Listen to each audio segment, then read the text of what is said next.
All right, everybody, welcome back. Welcome back to Generation X Nation. Thank you to all my new subscribers. Remember, please leave a comment, please share, please like the video. I don't like doing long videos. I am the queen of shorts. I get you all the information in about 2 to 3 minutes and then I'm done. But this particular episode of Real Housewives of Atlanta, I'm going to try to get through it as fast as I can. My goal is to get done in about 10 minutes. So, again, everything I say on this channel is alleged, in my opinion, and for entertainment purposes only. Once again, alleged, in my opinion, and for entertainment purposes only. If you don't like my opinion, that's perfectly fine. You can keep strolling. Okay, I don't argue with people on the internet. I don't really take your insults personally because, hey, at the end of the day, I don't know you and you don't know me. So let's get started. First, we're going to start off with the Angela and Charles. Well, never mind. Let's start off with Drew and Ralph. For the first time all season, I've seen them actually act very civil and respectful to each other. And I appreciate that because, again, one thing they do have in common is they do share children. So it's best for the kids to see the parents in a good light. So I respect Ralph and Drew for at least trying to make a truce or peace between each other regarding this divorce thing. Um, we're going to move on to the Brit and the Shamia because I really want to get into the Angela and Charles of everything.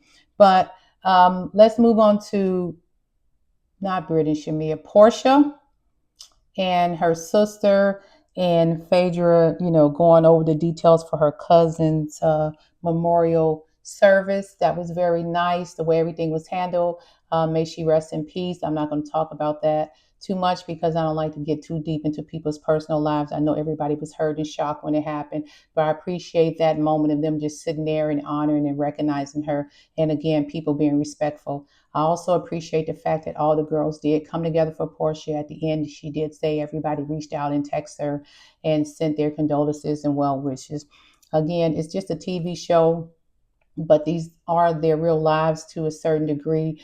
And it's really nice to hear that they can put their differences aside and come together when it's a time of need. So let's get into the Brit and Shamia of the thing. Okay, when those two were sitting there talking after Shamia did her little performance and everything, and everybody cheered her on, I think the performance was okay. I don't know if Shamia was a little nervous because she does have a great voice, but she seemed like she was nervous, to perform in front of all those people. But she did a good job, and I know she'd done a national anthem and stuff before, so I don't know why she seemed nervous at this particular time. But the conversation that her and Brit had. And I know I have not been a fan of Brit Edie at all this whole season, but I will give her some grace. It seems to me that they were kind of digging at Brit. Now, whether she deserved it or not is up for discussion. We know Brit came in hot. She came into the show, throwing dags at everybody. I don't know if she realized what she was getting into. I don't know if she didn't realize that you're not going to be the star of the show. They already have people established and they roles on the show. And it seemed like she struggled to fit in and she just kept going lower and lower. And that kind of made people not like her. And I was one of them. Not going to lie. I think Brit was just digging too deep at certain episodes. But this particular episode, I am not ashamed or beyond letting somebody know if I made a mistake or if I spoke too soon. I started to have empathy for Brit at that moment. I know it's a show. I know they are to provide us the moment, the drama. They're supposed to get in there and make stuff happen. But I felt like she was constantly being attacked. Like people was just distancing themselves from her. So I can now understand why she didn't come to the reunion. I don't know how many times Shamia questioned her character. And I know people joked about it. She's an it girl, industry girl. And I've said it myself. And I will apologize because maybe I was a little too hard on her. But I didn't like her attitude in the beginning. But I felt like they should have been past it by now.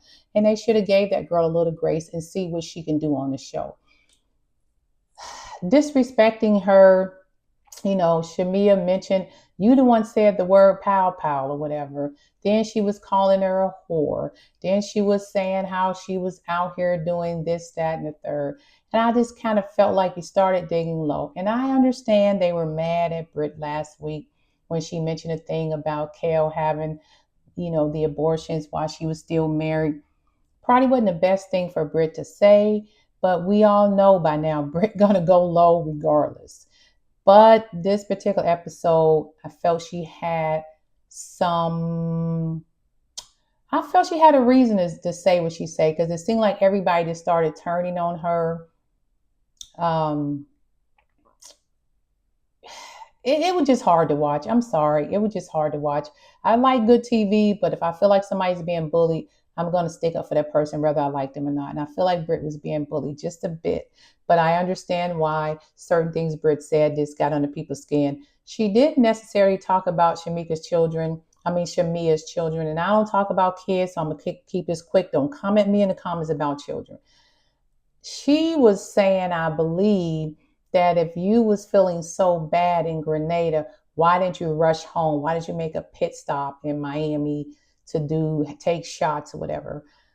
If you ever flew overseas, especially in the Caribbean and South America, most flights going to fly you down there to Miami at some point. Not all of them, but a lot of flights will transfer you into Miami. So I'm thinking Shamia said, hey, we're at South Beach, we're in Miami, why not have fun? I mean, who wouldn't if they had some time to spare? I'm also sure Shamia probably called her mother, her husband, and the nanny and the in-home nurse or whoever to verify that her daughter was okay and that it would be okay for her to stay an extra day or hour or so, however many hours she stayed down there. I don't think Shamia just did that all willy-nilly without the concern of her daughter. So I kind of felt like, yeah, that was a little below the belt, Brit. But at the same time, Shamia, you went just as far when you start calling her whores and all that. We know she's an industry girl, but you don't have to call the girl the name. And she said it several times.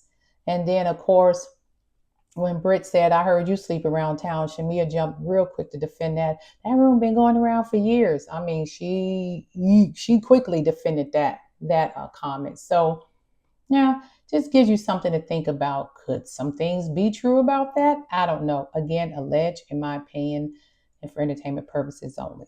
Now, let's get down to, and I'm going to sum this up with this Angela and Charles. Lord knows I love me some Angela and Charles. They are a great addition to the show. But in this particular episode, Angela, I am sorry to say, I felt you were vulnerable. I felt you were trying to keep something hidden. And I also felt you had a little insecurities about your relationship or your marriage. Not knocking anybody's marriage. God knows that we don't need to talk about nobody's marriage because we don't know the insides and outs. But Angela kept giving me the vibes that maybe Charles did cheat down, back in the day. Because she kept saying it with the psychiatrist how long it took her to trust Charles. Again, I just question people who marry people they don't trust. Are you marrying them because of the status or what they may have in hopes that they'll be faithful? Or did he cheat during a marriage that caused you not to trust him anymore? There's something up in the air about that. And she was just so determined you're not going to comfort my marriage. You're not going to comfort my marriage. I'm going to bring this guy in and he's going to sit down and we're going to find out who said this, that, and the third. Now, let's think about this. There was another show by another producer who's African American, and it's a couple on there that's married, and people constantly come for their marriage.